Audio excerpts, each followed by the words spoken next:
Hey guys, Rob here. So I get a question from Trent who's asking, "Hey Rob, was wondering if you could say something about using vignettes in photography, when to use them, etc., or if it's even acceptable." Well, the answer is yeah, they are acceptable. I use them all the time. Back in the old days, we used to do it in a darkroom, darken or lighten the edges to create a vignette. Sometimes we would use filters. I'm guessing some photographers still use filters on the front of their cameras. However, I can't see that being the way to go because you can do everything you need to do vignette wise in Photoshop. So the vast majority, if not all my images, to some degree or other, do get vignetted.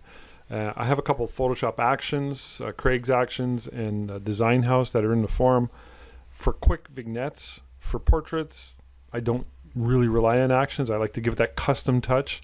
However, for candids and others, they're suitable. But for portraiture, I like to go hands-on and do a good job as far as the vignetting is concerned. Let me show you two quick ways that I use vignettes. One, I'm going to use this picture of Emily right here, shot up against a white fabric. There's a little bit of detail in the fabric. You know, the big mistake is, let me just show you the big mistake.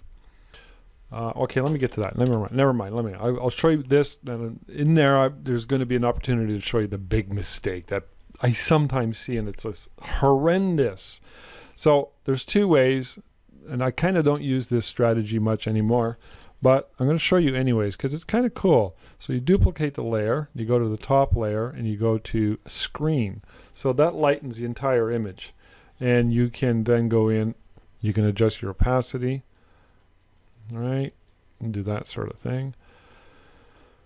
Or you can adjust the opacity for the edges. So let's say that's the brightness I want, and then you can erase the detail back onto Emily's face. Oh, wrong one. Sorry. I'm used to working in layer mask. Duh. All right, so you erase. I'm using the eraser tool. Let's see how nice that looks. So if I were doing that technique, I probably wouldn't be happy with that 100%, so I'd flatten it, and then I would probably go to dodge. So, a lot of people are critical of dodging and burning because they call it quote-unquote destructive. However, if the end image looks good, it looks good, and that's all that matters. So what you want to avoid is a strong vignette line. So let's say, I'm going to exaggerate this. Okay, let's say I went to a hard brush, hard exposure, and then I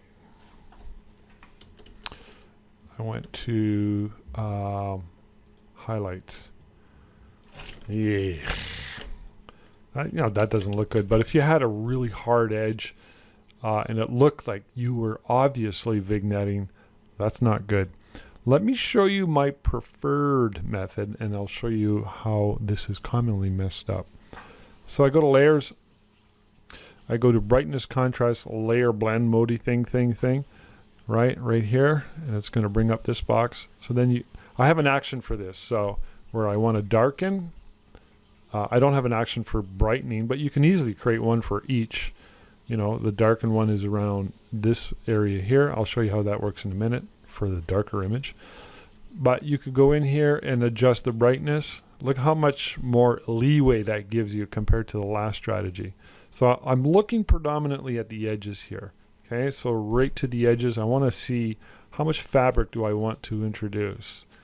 And I can do that sort of thing. And then I'm going to click the brush, and I'm going to start introducing detail into her. Now, I'd still have to go in here and dodge out her elbow if I wanted her elbow to be vignettola. Your choice. So it depends what you're looking for and to what degree. Again, you want to avoid a hard line. Now, here's a mistake I see some people do, is they vignette a dark edge on a light image. That's really not a good idea. Or if you have an image where there's like bright sky and you have this dark vignette. So the rule of thumb for me is if it's a lighter to medium image, I'm going to lighten, or if it's a medium to darker image, I'm going to darken. So typically an image like this is going to go a lighter. I want it to be consistent with the nature of the image. So I'm going to flatten that there. And again, an image like this, I would probably go in use a soft brush, of course. Nice soft exposure. And then once I add a soft focus to an image like this, it's going to soften all this background area out quite a bit more. And so you can see it's a very dreamy sort of a vignette look. I might even go in there and just brighten up her a little more, make it even dreamier. It's got that portrait look. Again, there's no soft focus on this image yet, so it's going to really come to life. But we're talking about vignetting, right? So I'm not going to go into soft focus. All right, classic bread and butter shot right here. Let me go back. So we have, I'm going to size this down. So we have this family. Actually, it's a family. I just shot it recently. Outdoors, nice lighting, and classic. You know, this is the kind of stuff I photograph all the time. So I want to darken it so that the attention goes to the center of the subject. So classic portrait done in the studio. Anything that's darker, this is how I would vignette it or burn. So, you know, when you say vignette in the sense of a traditional, you know, 1890s or 1910, very hard oval, in that respect, I can't see that being something that you would see anymore. So hopefully that's not what you're talking about.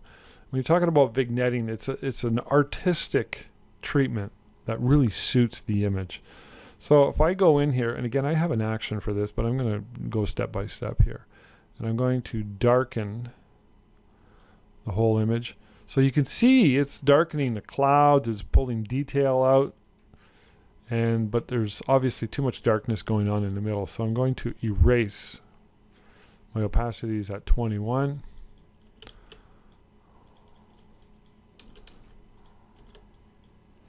Of course, I would retouch out that yellow line right here in the final picture. But there you have it.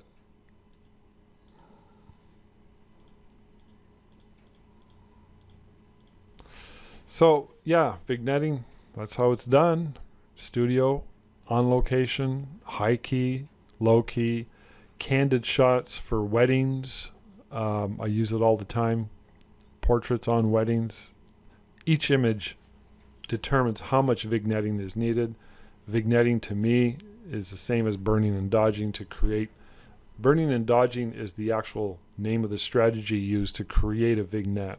So the two are not separate.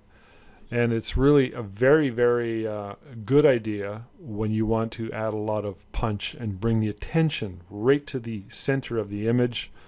If you want to really draw attention, but don't make the vignetting too obvious. You can ruin the image, so be very careful. All right, I hope this helps. Thanks.